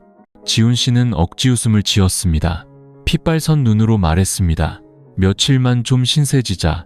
집에 돌아가고 싶지 않다. 친구는 더 묻지 않고 묵묵히 소주 한 잔을 따라주었습니다. 지훈 씨는 단숨에 술을 들이켰습니다. 목구멍이 타는 듯했지만 마음속의 고통은 불길처럼 여전히 뜨거웠습니다. 그날 밤 그는 만취한 채 차가운 시멘트 바닥에 쓰러져 아내의 이름을 중얼거렸습니다. 한편 고향집에서 최민서 씨의 삶은 점점 더 숨막혀갔습니다. 소문은 잦아들기는커녕 온 동네로 퍼져나갔습니다. 시장에 가면 그녀는 날카로운 말들을 들어야 했습니다. 저기 박 여사네 며느리 좀 봐. 배가 저렇게나 불렀네. 쯧쯧. 창피한 줄도 모르고 남편이랑 헤어진 것도 아닌데 아주버님 애를 가졌다니. 어떤 사람들은 길을 막고 대놓고 욕을 했습니다. 여자로서 도리를 지키지 못했으면 차라리 죽어버리지 왜 살아서 남들까지 망신시켜. 민서 씨는 그 말들을 들으며 심장이 찢어지는 듯 했습니다. 그녀는 고개를 푹 숙인 채 무거운 배를 안고 걸었습니다. 한 걸음 한 걸음이 돌덩이를 매단 듯 무거웠습니다. 집에 돌아오면 그녀는 문을 걸어 잠그고 어두운 방 안에 멍하니 앉아 있었습니다. 힘든 입덧으로 몸은 지쳐갔고 정신은 마른 나무십처럼 금방이라도 바스러질 것 같았습니다. 박 여사는 그런 며느리를 보며 그저 한숨만 내쉴 뿐이었습니다. 그녀는 며느리가 안쓰러우면서도 원망스러웠습니다. 온 세상의 손가락질을 받으며 무거운 몸을 이끌고 있는 모습이 가여웠지만 스스로를 지키지 못해 온 가족을 수치스러운 구렁텅이로 밀어넣은 것이 괘씸했습니다. 현우 씨는 여전히 꿋꿋한 척했습니다. 그는 동네에서 막노동을 하며 사람들의 수군거림을 무시했습니다. 하지만 어딜 가든 경멸의 시선이 따라붙었습니다. 어느 날 같이 일하던 인부가 그의 발밑으로 시멘트를 쏟아부으며 비아냥거렸습니다. 동생 아내나 뺏는 놈이 일할 낯짝은 있나 보네? 현우 씨는 분노를 억눌렀습니다. 손이 떨렸지만 맞서 싸우지 않았습니다. 밤이 되면 그는 툇마루에 홀로 앉아 담배꽁초가 타들어갈 때까지 담배를 피우며 어둠을 응시했습니다. 집안에서 민서 씨는 몇 번이고 지훈 씨에게 편지를 쓰려 했습니다. 용서를 구하고 싶었지만 펜을 잡을 때마다 눈물이 터져나와 아무것도 쓸 수 없었습니다. 자신의 말이 남편의 상처를 더욱 깊게 후벼 팔까 두려웠습니다. 어느 날 밤 그녀는 배를 감싸 안고 위패 앞에 앉아 속삭였습니다. 아버님, 어머님, 이 아이를 보살펴 주세요. 제가 죄인인 것은 알지만 이 아이만큼은 버림받지 않게 해주세요. 밖에서는 늦어름 양평의 무더위 속에서 매미 소리가 시끄럽게 울어대며 답답함을 더했습니다. 낡은 집안 한 젊은 여인은 사람들의 비난에 쓰러져가고 있었습니다. 한 남자는 묵묵히 경멸을 견디고 있었고 또 다른 남자는 고통 속에서 집을 떠나 있었습니다. 각자의 길은 달랐지만 모두가 출구를 알 수 없는 비극의 소용돌이 속으로 빨려 들어가고 있었습니다. 친구의 자취방에서 지내면서 지훈 씨는 완전히 다른 사람이 되어갔습니다. 낮에는 밖에서 닥치는 대로 막노동을 했고 밤이 되면 길가의 포장마차에 앉아 취할 때까지 술을 마셨습니다. 친구는 그런 그를 안타깝게 바라보며 말했습니다. 언제까지 이렇게 살 거야? 언제까지고 피할 수는 없잖아. 맞서야지. 네가 이렇게 집 나가 있으면 아프신 어머니는 어떡하고 아내와 아이는 어떡하냐고. 지훈 씨는 테이블에 얼굴을 묻고 목매인 소리로 말했습니다. 용기가 없어. 민서를 생각하면 원망스럽다가도 불쌍하고 형을 생각하면 피가 거꾸로 솟아. 집에 돌아가면 내가 무슨 짓을 저지를지 몰라. 여기까지 말한 그의 눈은 붉게 충혈되었습니다. 그는 타지에서 온갖 고생을 견디며 오직 아내에게 따뜻한 가정을 만들어주겠다는 일념 하나로 버텨왔습니다. 그런데 그 모든 믿음이 산산조각 나버렸습니다. 지훈 씨가 술과 절망에 빠져 있을 때였습니다. 무더운 어느 날 정오, 고향의 사촌 동생에게서 전화가 걸려왔습니다. 그의 목소리는 다급했습니다. 형, 빨리 와봐. 어머니가 쓰러지셨어. 며칠 전부터 충격으로 식사도 못하시고 계속 누워만 계셔. 그 말을 들은 지훈 씨는 망연자실했습니다. 그는 술잔을 떨어뜨렸고 얼굴은 핏기 하나 없이 창백해졌습니다. 아무리 원망스러워도 어머니는 그의 인생에서 유일한 버팀목이었습니다. 위독한 어머니를 외면할 수는 없었습니다. 그날 오후 지훈 씨는 고향으로 가는 버스에 몸을 실었습니다. 길을 가는 내내 심장이 조여오는 듯했습니다. 고생만 하신 늙은 어머니의 모습과 전화기 너머로 들려오던 신음소리가 겹쳐지며 그의 가슴을 후벼 팠습니다. 집에 도착하니 안방은 어두컴컴했고 한약 냄새가 진동했습니다. 박 여사는 침상에 누워 있었습니다. 얼굴은 창백했고 눈은 퀭하게 들어가 있었습니다. 아들이 들어오는 것을 본 그녀는 힘겹게 몸을 일으키려 했지만 기력이 없었습니다. 왔구나, 내 아들. 그녀는 눈물을 흘리며 속삭였습니다. 나는 다시는 너를 못 볼 줄 알았다. 지훈 씨는 침상 옆에 무릎을 꿇고 어머니의 앙상한 손을 잡았습니다. 그의 목소리는 갈라졌습니다. 어머니, 이 불효자식을 용서하세요. 제가 어머니 속을 썩여서 병까지 얻게 해드렸습니다. 박 여사는 고개를 저으며 눈물 어린 눈으로 아들을 바라보았습니다. 아니다, 아들아. 이미 벌어진 일을 어찌하겠니? 내가 걱정되는 건 언젠가 내가 눈을 감고 나면 이 모든 수치가 너희들 어깨에 남을까봐 그것이 두렵구나. 방구석에 민서 씨가 조용히 앉아 있었습니다. 초췌한 얼굴로 지훈 씨 모자가 서로를 부둥켜 안고 우는 모습을 보며 그녀 역시 눈물을 흘렸습니다. 다가가 용서를 구하고 싶었지만 두려움이 그녀의 발을 떼지 못하게 했습니다. 현우 씨도 문 밖에서 모든 것을 듣고 있었습니다. 그의 눈빛은 복잡했습니다. 어머니에 대한 안타까움과 자신의 죄에 대한 자책감이 뒤섞여 있었지만 그는 입술을 깨물고 차마 안으로 들어서지 못했습니다. 그날 밤 지훈 씨는 어머니의 침상 곁을 지켰습니다. 마음속은 천갈래만 갈래로 찢어지는 듯했습니다. 그는 더 이상 도망칠 수 없다는 것을 알았습니다. 마주해야만 했습니다. 해결책을 찾아야만 했습니다. 하지만 모든 것이 너무 멀리 와버린 지금 대체 어떻게 해결해야 한단 말인가? 텐마루 밖에서는 밤바람이 바나나 잎을 스치며 쏴 소리를 냈습니다. 작은 집은 어둠에 잠겨 있었고 그것은 또 다른 폭풍이 다가오고 있음을 예고하는 듯했습니다. 그리고 지훈 씨는 진짜 싸움이 아직 남아있다는 것을 직감했습니다. 그날 밤 시어머니가 고된 병세에 지쳐 잠이 든 후 지훈 씨는 거실에 앉아 있었습니다. 희미한 등잔불이 그의 초췌한 얼굴을 비추었습니다. 그는 오랫동안 침묵하다가 마침내 목이 맨 듯하면서도 단호한 목소리로 입을 열었습니다. 오늘 밤 모든 진실을 듣고 싶어. 더 이상 숨기지 말고. 민서 씨는 방구석에 앉아 배를 감싸 안은 채 바람 앞에 촛불처럼 떨고 있었습니다. 현우 씨는 문 밖에 기댄 채 서 있었고 그의 눈에는 불안감이 스쳤습니다. 지훈 씨가 단호하게 물었습니다. 민서 씨, 말해. 당신 뱃속의 아이, 누구 아이야? 민서 씨는 울음을 터뜨리며 두 손에 얼굴을 묻었습니다. 지훈 씨, 미안해요. 제가 잘못했어요. 아이는 아주버님 아이예요. 그 고백은 깊은 밤의 정적을 깨는 천둥소리 같았습니다. 지훈 씨는 책상에 엎드려 피가 나도록 주먹을 쥐었습니다. 그는 쓴웃음을 지으며 핏발선 눈으로 형을 똑바로 쳐다보았습니다.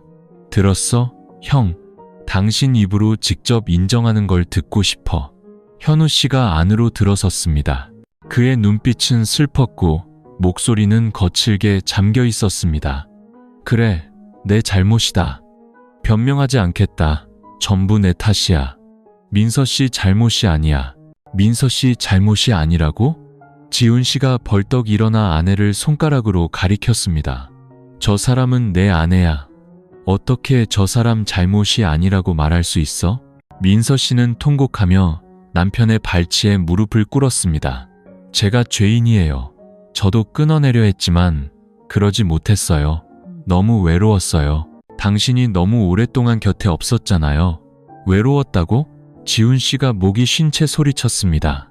남편이 멀리 떠나 있는 여자가 당신 하나뿐이야? 다른 사람들은 다 자신을 지키는데 왜 당신만 배신을 택했어? 왜 내 심장에 칼을 꽂는 방법을 택했냐고. 공기는 숨 막힐 듯 무거웠습니다. 민서 씨의 처절한 울음소리가 지훈 씨의 거친 숨소리와 뒤섞여 밖에서 들려오는 풀벌레 소리에 묻혔습니다. 현우 씨가 다가와 동생의 어깨에 손을 얹었습니다. 지훈아, 네가 원한다면 내가 여기서 떠날게. 모든 수모는 내가 짊어질게. 하지만 제발 어머니를 더는 힘들게 하지 마라. 지훈 씨가 형의 손을 거칠게 뿌리치며 절규했습니다. 당신이 감히 제발이라는 말을 입에 담을 자격이 있어? 어머니가 아프신 건 이 망신스러운 일 때문이야. 그리고 나는 내 인생은 이제 끝장났다고. 그는 집 기둥을 세게 내리쳤습니다. 주먹에서 흘러나온 피가 흙바닥으로 뚝뚝 떨어졌습니다. 흔들리는 등잔불이 세 사람의 그림자를 길고 기괴하게 늘어뜨렸습니다. 마치 그들의 운명처럼 말이죠. 민서 씨는 남편에게 기어가 그의 손을 꼭 잡고 목매인 소리로 말했습니다. 용서해달라고는 안 할게요. 다만 이 아이를 키울 기회만 주세요. 이 아이는 아무 죄가 없잖아요. 지훈 씨는 떨리는 눈으로 아내의 배를 내려다보았습니다.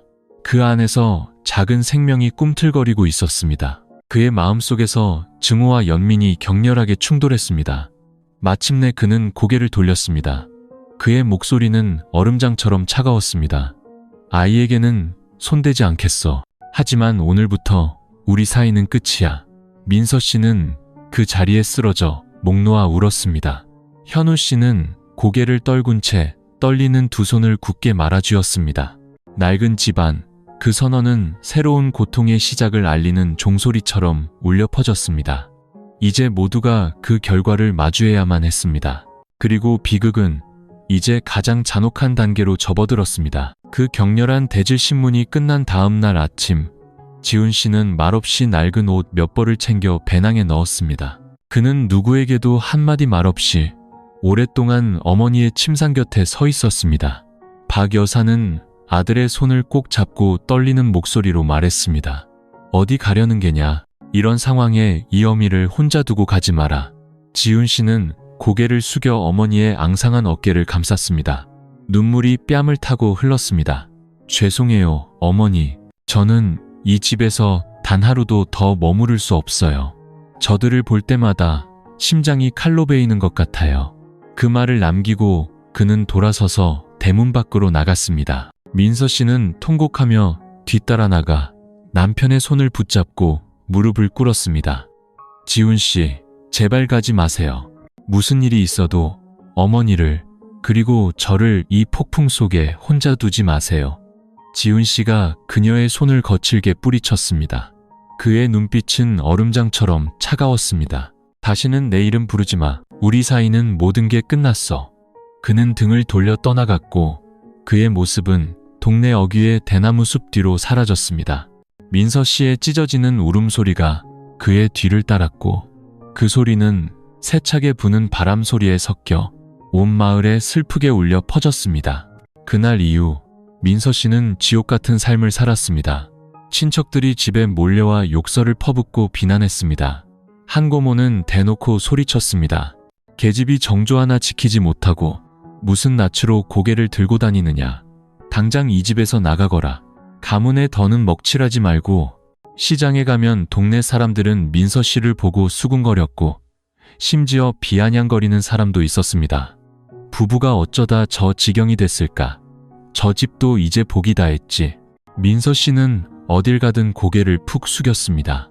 무거운 배는 마치 그녀를 나락으로 끌어내리는 쇠사슬 같았습니다. 그녀는 더 이상 집 밖으로 나가지 못하고 방 안에 틀어박혀 밤마다 베개 싯이 흠뻑 젖도록 울었습니다. 현우 씨도 경멸을 피할 수 없었습니다. 막노동을 하러 가면 동료들은 그를 따돌렸고 아무도 그와 함께 밥을 먹으려 하지 않았습니다. 동네에서는 아이들이 그를 따라다니며 소리쳤습니다. 저기 봐, 동생 아내 뺏은 놈이다.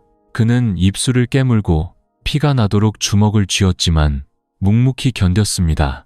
세상 사람들의 눈에 그는 이미 인간이길 포기한 존재였습니다. 박 여사는 완전히 쇠약해졌습니다. 원래도 약했던 몸이 걱정과 근심으로 더욱 나빠졌습니다. 그녀는 침상에 누워있다가 가끔 울음을 터뜨렸습니다. 여보, 내가 조상님들을 무슨 낯으로 뵌단 말이오. 자식들이 이 모양이니 더 살아 무엇하겠소. 민서 씨가 침상 옆에 무릎을 꿇고 시어머니의 손을 잡으며 목매인 소리로 말했습니다. 어머님, 다 제 잘못이에요. 어머님께서 제가 여기 있는 걸 원치 않으시면 제가 떠날게요. 박 여사는 고개를 돌리고 대답하지 않았습니다. 나약한 며느리가 불쌍했지만 분노와 수치심 때문에 용서의 말을 건넬 수 없었습니다. 한때 따뜻했던 집은 이제 지옥으로 변했습니다. 한 사람은 떠나고 한 사람은 수치 속에서 아이를 베고 있었으며 또 다른 한 사람은 온 동네의 손가락질을 받고 늙은 어머니는 고통 속에 쓰러져 있었습니다. 밖에서는 양평의 하늘이 먹구름으로 뒤덮여 있었습니다. 각자의 마음속에서 거대한 폭풍이 몰아치며 모든 것을 휩쓸어버릴 준비를 하고 있었습니다. 고향을 떠난 지훈 씨는 경기도의 한 도시 건설 현장에서 막노동을 시작했습니다. 그곳에서 그는 말없이 조용히 지내며 고통을 잊기 위해 일에만 매달렸습니다. 하지만 밤이 되어 어딘가에서 새어나오는 따뜻한 불빛을 볼 때마다 그는 자신의 집과 벽에 걸린 결혼사진을 떠올렸고 그 기억은 비수가 되어 심장을 찔렀습니다. 같은 방을 쓰는 동료가 몇 번이고 그의 모습을 보고는 충고했습니다. 언제까지 도망만 다닐 거냐? 언젠가는 마주해야지. 네가 이렇게 집 나가 있으면 집에 계신 아픈 어머니는 어쩌고 아내와 아이는 어떡하냐고. 지훈 씨가 쏘아붙였습니다. 다시는 그 여자를 내 아내라고 부르지 마. 그 사람은 나를, 우리 가족을 배신했어. 하지만 뱃속의 아이는 무슨 죄야? 동료가 머뭇거리며 말했습니다. 그 말에 지훈 씨는 순간 굳었습니다. 잘못의 소용돌이 속에서 태어날 죄 없는 아이의 모습이 떠올라 그의 마음이 무겁게 내려앉았습니다. 하지만 그는 이내 고개를 저으며 솟아오르는 연민을 억지로 삼켰습니다. 한편 고향의 최민서 씨는 날이 갈수록 쇠약해졌습니다. 배는 이미 남산만해졌고 출산일이 몇 주 앞으로 다가왔습니다. 하지만 보살핌을 받기는커녕 그녀는 끝없는 경멸의 시선과 비난을 견뎌야 했습니다. 골목을 지날 때면 동네 아주머니들이 수군거렸습니다. 저 아이가 태어나면 아비가 누군지는 알까? 쯧쯧, 태어나자마자 사생아 소리나 듣겠지. 그 말 한마디 한마디가 민서 씨의 가슴을 베었습니다. 그녀는 터덜터덜 집으로 돌아와 문을 걸어 잠그고 눈물이 마를 때까지 울었습니다. 절망에 빠진 그녀는 몇 번이고 밧줄이나 강물을 보며 모든 것을 끝내고 싶다는 생각을 했습니다. 하지만 손이 닿은 배에서 작은 생명이 부드럽게 발길질을 할 때면 그녀는 울음을 터뜨렸습니다. 아가, 엄마가 미안해. 엄마는 너를 버릴 수 없어. 박 여사는 그 모습을 보며 가슴 아파하면서도 무력감을 느꼈습니다. 그녀는 늙고 병들어 세상의 비난을 막아줄 힘이 없었습니다. 한 번은 가까운 친척에게 한숨을 쉬며 말했습니다. 내가 대신 짊어질 수만 있다면 우리 며느리가 저런 수모를 겪지 않아도 될 텐데. 현우 씨는 여전히 묵묵히 막노동을 나갔고 매일 돌아오는 길에 민서 씨를 위해 먹을 것을 사왔습니다. 그는 말이 없었지만 그의 눈에는 늘 죄책감이 가득했습니다. 하지만 그의 관심은 민서 씨의 마음을 편하게 해주기는커녕 오히려 죄책감을 더할 뿐이었습니다. 어느 날 오후 우물가에 앉아 채소를 씻던 민서 씨는 지나가던 두 아주머니의 대화를 들었습니다. 이제 곧 애가 나오겠네. 태어나기도 전에 망신살만 뻗쳤으니 아이가 불쌍하지. 하지만 그게 다 과보야. 배신한 여자가 받을 벌이지. 민서 씨는 온몸을 떨며 채소 바구니를 떨어뜨리고 그 자리에 주저앉았습니다. 눈물이 차가운 우물물과 함께 섞여 흘렀습니다. 그녀는 온 세상이 자신에게 등을 돌렸다고 느꼈습니다. 마음속에 무서운 생각이 피어올랐습니다. 내가 사라지면 모든 게 끝나지 않을까? 그날 밤, 그녀는 강가로 나가 검고 소용돌이 치는 강물을 오랫동안 바라보았습니다. 무거운 배 때문에 몸이 휘청거렸지만 바로 그때 뱃속에 아이가 살고 싶다는 듯 힘차게 발길질을 했습니다. 그녀는 그 자리에 주저앉아 통곡했습니다.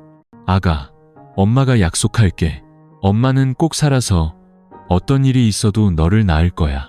다른 곳에서 지훈 씨는 건설 현장 가건물의 차가운 바닥에 누워 잠 못 이루고 뒤척였습니다.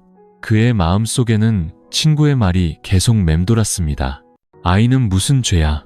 도망친 한 사람과 막다른 길에 몰린 한 사람. 두 사람은 서로 다른 곳에 있었지만 같은 고통을 겪고 있었습니다. 비극은 아직 끝나지 않았고 더욱 격렬하게 폭발할 순간을 기다리고 있었습니다. 늦가을 밤, 양평에는 갑자기 차가운 바람이 불어왔습니다. 춥고 눅눅한 집안, 최민서 씨는 배를 움켜쥐고 고통에 몸부림쳤습니다. 땀이 비오듯 쏟아졌습니다. 갑작스러운 진통에 그녀는 허리를 굽히고 피가 나도록 입술을 깨물었습니다. 어머님, 살려주세요.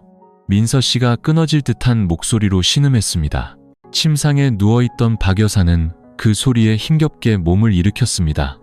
며느리의 얼굴이 창백해지고 배가 딱딱하게 뭉치는 것을 본 그녀는 겁에 질려 소리쳤습니다. 현우야, 어서 산파 할머니 모셔오너라. 빨리. 현우 씨는 허둥지둥대 문 밖으로 뛰쳐나가 어둠 속에서 이웃집 문을 두드렸습니다. 온 동네가 술렁이기 시작했습니다. 손전등과 등잔불 빛이 박 여사네 집으로 향했습니다. 민서 씨가 아이를 낳는다는 소식은 빠르게 퍼져나갔고 악의적인 수군거림이 뒤따랐습니다. 이제 낳는가 보네. 저 아이는 누구 성을 따르려나? 쯧쯧, 태어나자마자 망신이네. 고통 속에서도 민서 씨는 그 잔인한 말들을 똑똑히 들었습니다. 눈물이 땀과 뒤섞여 흘렀습니다.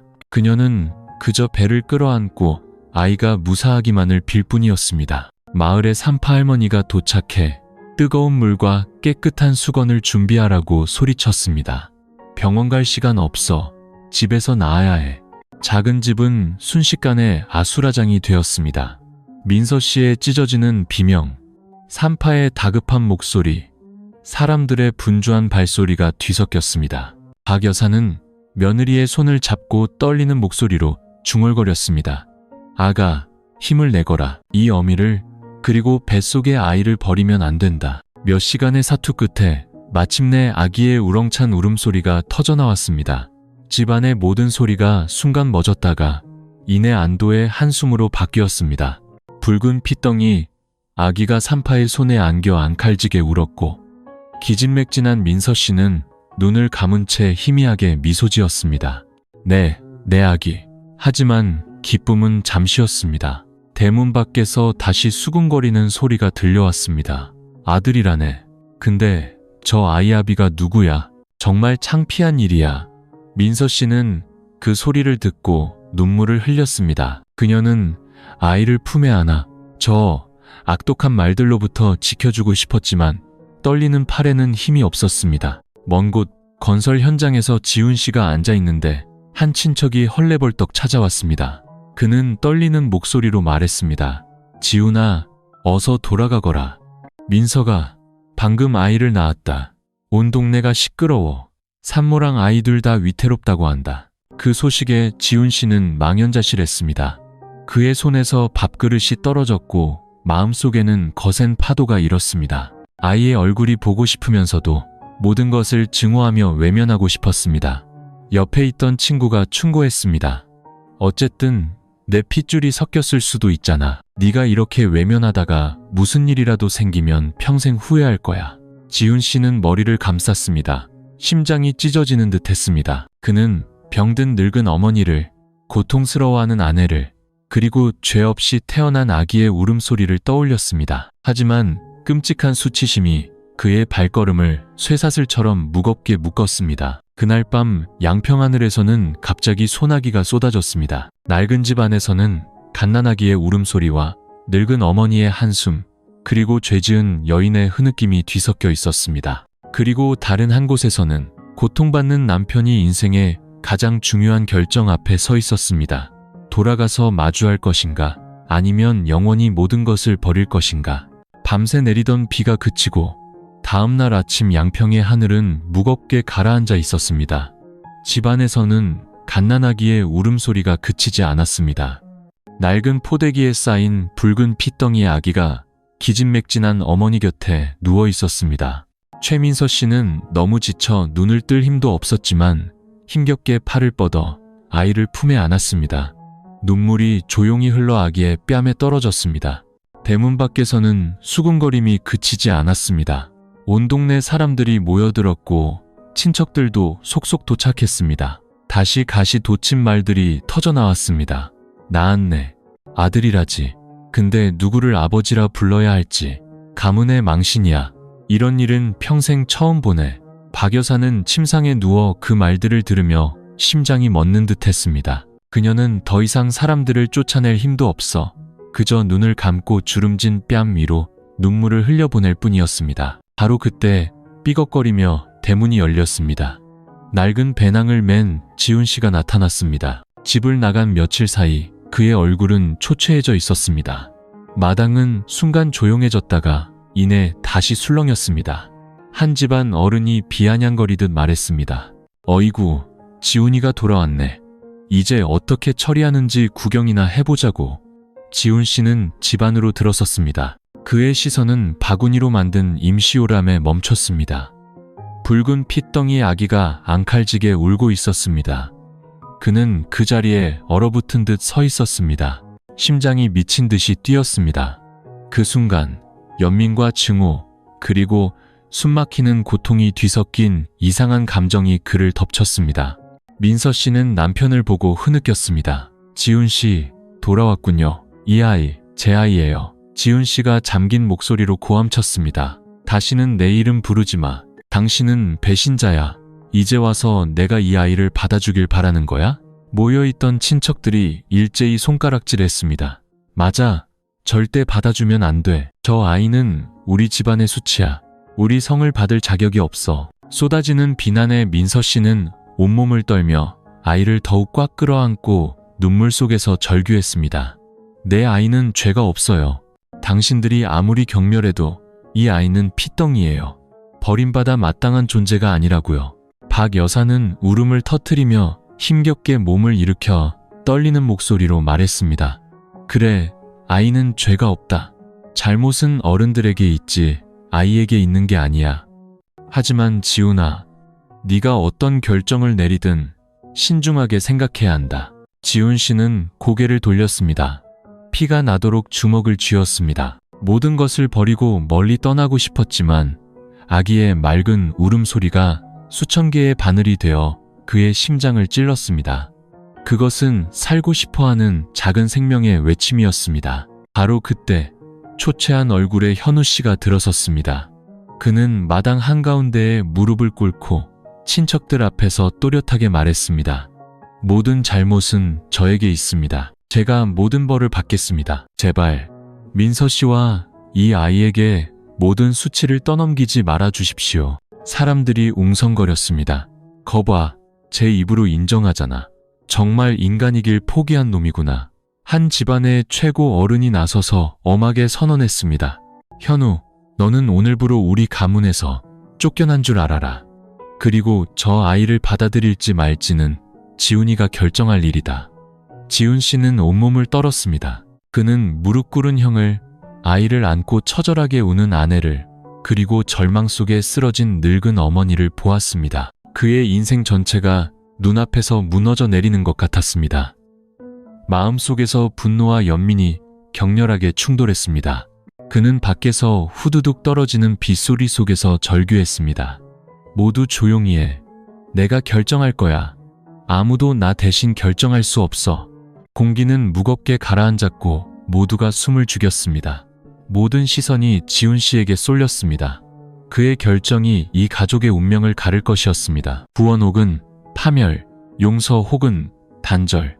그 갈림길에 서 있었습니다. 그 순간 박여산의 집마당은 쥐 죽은 듯 조용했습니다. 수십 명의 시선이 모두 지훈 씨에게 쏠렸습니다. 그들은 집을 나갔다가 돌아온 이 남자의 판결을 기다리고 있었습니다. 아기의 운명, 민서 씨의 운명, 그리고 가문의 명예를 결정할 유일한 사람이었습니다. 지훈 씨는 굳은 채 서 있었습니다. 그의 어깨는 긴장으로 떨리고 있었습니다. 그는 아이를 꼭 끌어안은 아내를 보았습니다. 그녀의 헬쑥한 얼굴은 눈물로 흠뻑 젖어 있었습니다. 그는 고개를 돌려 바닥에 엎드린 형을 보았습니다. 그의 주먹 쥔 손과 후회로 가득 찬 눈빛, 그리고 어머니를 보았습니다. 희끗희끗한 머리카락이 흐느낌에 따라 떨렸고 금방이라도 쓰러질 듯 위태로워 보였습니다. 지훈 씨의 가슴이 찢어지는 듯 했습니다. 그는 목 메인 소리로 절규했습니다. 왜 나를 이런 상황으로 몰아넣은 겁니까? 내가 대체 무슨 잘못을 했기에 이런 수치를 겪어야 합니까? 아무도 대답하지 않았습니다. 오직 갓난아기의 울음소리만이 보이지 않는 질문처럼 날카롭게 울려 퍼졌습니다. 한 집안 어른이 말했습니다. 지훈아, 어서 결정해라. 저 아이를 받아들일 건지 말 건지. 단호하게 결정해서 우리 가문이 더는 망신당하지 않게 해야지.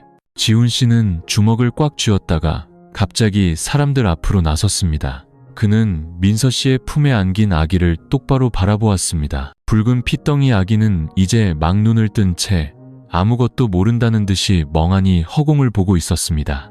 작은 손이 꼼지락거리다가 지훈 씨의 손가락에 닿았습니다.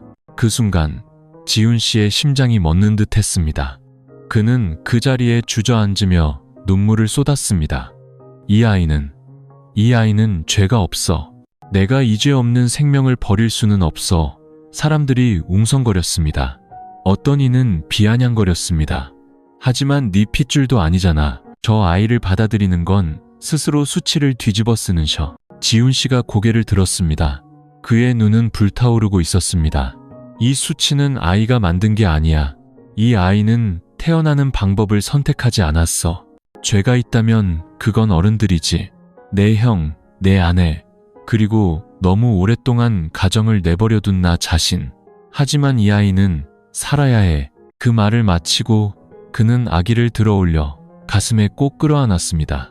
아기의 울음소리가 잦아들고 이내 고른 숨소리만 들려왔습니다. 마당의 모든 사람들이 입을 다물었습니다. 아무도 더 이상 말을 잇지 못했습니다. 민서 씨는 통곡하며 바닥에 엎드렸습니다. 지훈 씨, 제가 자격 없는 건 알지만 정말 고마워요. 현우 씨는 고개를 숙인 채 목매인 소리로 말했습니다. 지훈아, 네가 나를 용서하든 안 하든 나는 받아들이겠다. 나는 오늘부로 이곳을 떠나 다시는 돌아오지 않겠다. 내 죄의 대가로 생각하마. 그 말을 마치고 현우 씨는 일어나 조용히 대문 밖으로 나갔습니다. 그의 모습이 흙먼지 길 너머로 사라졌고 뒤에는 무거운 한숨 소리만 남았습니다. 박 여사는 막내 아들과 작은 손주를 끌어안고 눈물을 흘렸습니다. 그녀는 조용히 말했습니다. 아들아, 네가 옳은 일을 했다. 조상님께서도 지켜보고 계실 게다. 하늘이 너에게 평온을 주실 것이야. 지훈 씨는 아기를 품에 안고 있었습니다.